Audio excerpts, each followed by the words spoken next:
Prime Ministers are not installed by courts, not installed by Governor Generals. It's installed by Parliament. We have a Parliament-mandated Prime Minister in this country. Our governments are formed through that process. Our group has the majority of members of Parliament, 72 in fact out of 109 seats.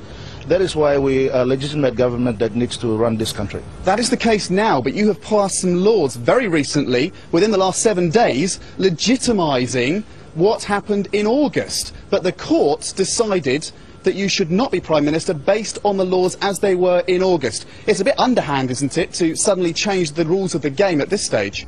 Not necessarily, when in fact if the previous government had done what is required of them under the Constitution, which is to, when a sitting Prime Minister goes into medical care, they need to inform Parliament.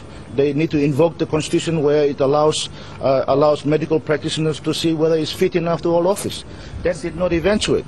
As a result, we had a country without a Prime Minister for 8 months. So Michael Samore says he is not going to back down. He claims he is still the Prime Minister of this country. Trade union leaders and church leaders have called on you and him to get together and sort out some kind of unity government, perhaps with both of you at its head. Is that something you would consider? All he has to do is come to the floor of Parliament, where these decisions can be made. He can't be sitting in hotel rooms thinking that he can be Prime Minister of a country. He thinks if he comes here, you will hold a snap vote dismissing him as Prime Minister, electing yourself. No wonder he's not coming. Well, at the same time, he's not even a Member of Parliament. How can a non-Member of Parliament be the Prime Minister of a country? He claims he is. The court found that he was.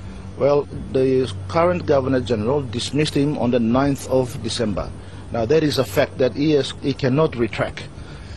Your neighbours, Indonesia, Australia particularly, are worried about the situation here. They're concerned that the protests, and there have been some minor ones so far, but they may turn violent. Is that a possibility? No, Papua New Guineans are mature people, and they've got a great tolerance in this society. They will allow the leaders to sort these issues out, and I strongly believe that there is no reason for concern, and we appeal to the international community, have confidence in Papua New Guinea.